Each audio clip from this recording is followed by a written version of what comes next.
hal yang ditakutkan ya cuma 3 itu, dan cuman itu aja yang bisa aku sampaikan gitu. Kalau memang ada yang mau ditanyakan lagi, bisa aku jawab selagi pertanyaannya ada sejalan sama pengalaman.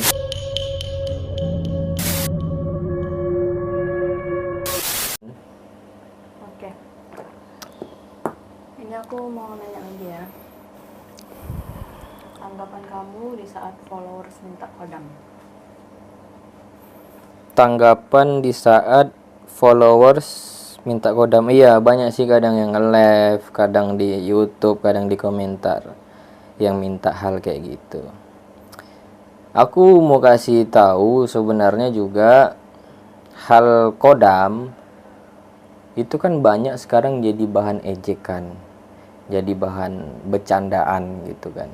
Karena gimana ya? Karena terlalu gampang sekarang orang terlalu gampang untuk belajar gitu, merasa gampang untuk belajar hal kayak gitu. Jadi dalam pengertian jadi barang ejekan gitu. Tapi kalau dulu tuh orang mau belajar kayak gitu tuh kadang harus nyebrang sungai, kadang harus lewati hutan untuk datang ke rumah tuh orang yang bisa gitu. Jadi karena banyaknya pengorbanan jadi nggak banyak ejekan. Kalau sekarang kan tinggal WA, tinggal telepon gitu, itu pun gimana ya, jarang gitu kan. Terus kadang di live itu ada langsung ada bermahar gitu, itu yang jadi ejekan gitu. Kalau tanggapan aku, minta sih boleh, tapi kayaknya kosakata minta itu dihilangkan lah. Kalau ngomongnya boleh nggak belajar, nah, gitu, boleh gitu. Tapi kalau minta boleh memang, cuman kalau minta aja nggak belajar ngapain? Boleh-boleh aja. Cuman satu, yang menentukan ilmu itu masuk ke diri kita itu Tuhan. Gitu, Allah. Dan Allah itu juga mengizinkan, dia melihat pengorbanan kita, menginginkan sesuatu. Kayak gitu. Nggak bisa gampang gitu. Minta belajar nggak bisa gampang. Pengorbanan kayak mana lah bisa. Tuh guru kita bisa ambil hatinya, tuh guru kita bisa dekat kayak abang atau bapak sendiri, om sendiri gitu. Kayak mana, kita harus cari cara gitu. Itu sih. Berarti itu aja. Ya, itu aja. Oke. Lanjut ya. Apakah anak AW jika di saat kesurupan itu mereka semua mainnya 100%? Apakah anak AW kesurupan itu semuanya 100%? Kalau aku bilang enggak. Bukan berarti dia tidak kesurupan. Cuman ada yang 50%, ada yang full 100%. Tapi yang full ini hanya bisa dilihat hitungan jari lah, 3 ataupun 2 orang gitu. Yang lainnya itu masih setengah gitu. Kalau udah aku yang turun menghadapi, itu dia lepas tuh 100% gitu. Jadi jawabannya, tidak semua di AW itu kesurupannya full gitu. Karena tahap full itu perlu pemrosesan pemahaman yang cukup tinggi, tenang, dan tidak bisa cepat. Itulah yang kadang menjadikan konflik baperannya tinggi gitu. Bedanya orang yang full kesurupan, contohnya yang pernah terjadi, entah ke Nanda, ke aku, entah ke siapa, ke yang lain, lupa aku namanya. Dia nggak pernah ngungkit tuh ketika kejadian itu. Entah dia ditabok, entah dia diapain, terbanting, dia nggak pernah ngungkit. Tapi kalau orang yang setengah, itu jatuhnya mediumisasi dia. Dia masih ngerasa gitu. Cuman dikendalikan separuh gitu. Makanya dia baperan. Itulah kurangnya dia belajar. sombongnya dia merasa dia sudah cukup, itu kayak gitu. Itu bukan terjadi di lingkungan khusus saja, mungkin banyak. Jadi jawabannya tidak semuanya di AW itu yang bisa full kerasukannya, hanya beberapa orang aja gitu. Tapi mereka juga kerasukan, cuman di level masih menengah, setengah mediumisasi, yang dimana mereka masih bisa sadar mendengar di sini, masih bisa melihat di sini, cuman di sini udah dikendalikan, gitu sih.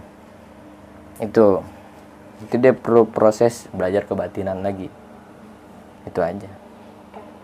Lanjut, tanggapan kamu jika ada seseorang yang minta dibukakan mata batin? Tanggapan aku kalau ada orang yang ingin dibukakan mata batin, banyak sih. Yang katanya mau belajar, yang katanya mau buka, penasaran gitu.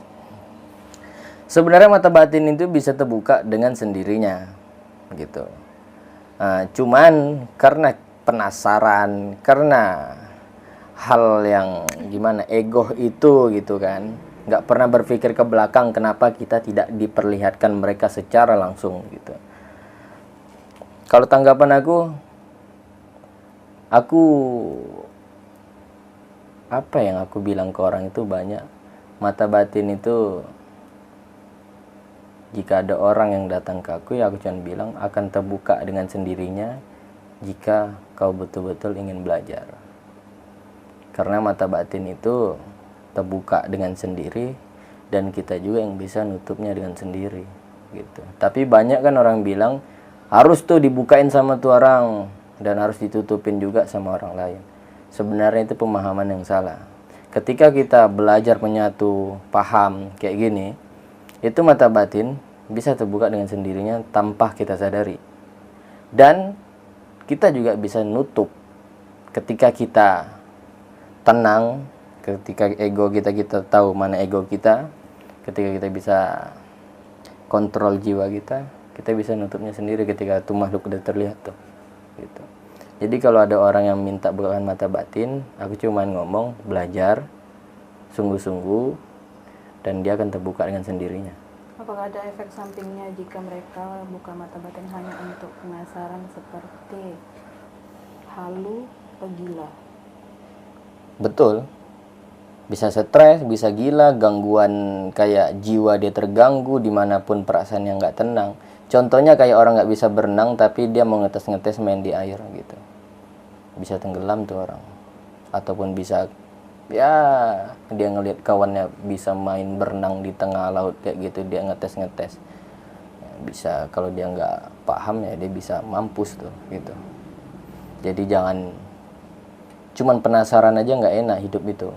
Cicipi gitu. Bahasa sekalian. Resiko di awal, manfaat pasti dapatnya di akhir gitu. Berarti jangan datang kalau hanya untuk penasaran. Iya, nggak usah datang kalau cuma untuk penasaran. Oke. Lanjut ya. Apakah di sini anak AW semuanya bisa melihat hal-hal goib? Kalau bisa dibilang sama yang kayak kerasukan tadi, tidak semuanya di AW itu bisa melihat hal-hal halus ataupun peka dalam hal itu gitu. Karena kurangnya kita gimana ya, mungkin kurang pemahaman ataupun belajarnya juga kurang gitu. Aku nggak bisa nyalain siapapun, memang mungkin bukan niat dia ke mata batin gitu. Ya udah gitu, tidak semuanya, hanya beberapa orang. Oke, ini terakhir. Tanggapan untuk orang yang berkhianat pada kamu yang awalnya belajar di sini, apakah ilmu dia masih seperti yang kamu ajarkan?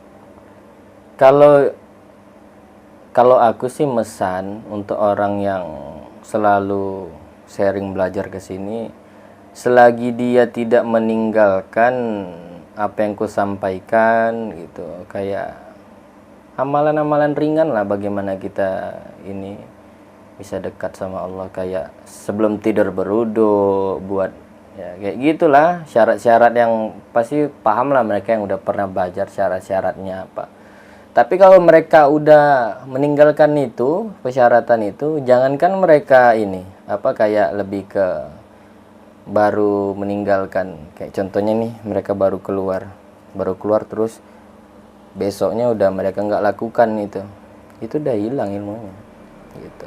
Cuman tapi kalau masih ada mereka untuk memperbaiki diri, terus sharing lagi ke sini, cari solusinya, masih ada. Cuman untuk orang yang udah keluar itu aku vonis sudah hilang semua. Ya walaupun mereka bisa kayak gitu, mereka bisa kayak gini, ya Allah alam sih, entah itu hanya pikiran mereka atau apa gimana gitu kan. Karena banyak orang yang udah keluar dari sini, aku lihat mereka masih pakai apa yang ku kasih. Kadang aku berpikir, jadi yang di rumah tempat sini nih, mereka ini itu siapa gitu. Contohnya aku ngasih HP ini gitu ke mereka, udah aku ambil HP itu, cuman mereka masih menganggap HP itu masih ada sama mereka.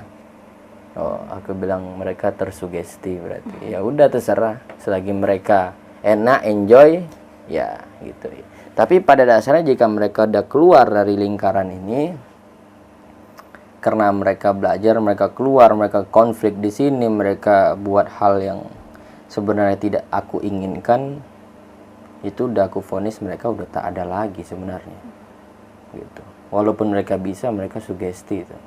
Walaupun mereka bisa lagi, mereka udah betul-betul suci hatinya. Gitu. Udah dekat kali hatinya sama Allah tuh. Gitu. Itu aja sih. Gimana? Oke, udah. Oke, mungkin pertanyaannya sampai di situ. Ambil baiknya, buang buruknya. Itulah pengalaman aku pribadi ya. Nah, gitu.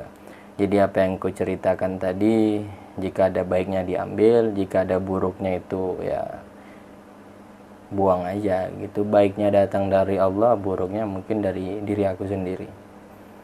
Itu aja sih. Jangan lupa support terus Awe Horor sampai jaya lah, sampai apa yang diinginkan gitu. Intinya kami selalu berusaha mengasih pengalaman, mengasih suatu cerita yang dimana cerita itu bisa kita ambil baiknya dan bisa semoga ngerubah diri kita dari pengalaman-pengalaman cerita yang kita ambil. Itu aja. Oke, sampai di sini aku tutup. Assalamualaikum warahmatullahi wabarakatuh.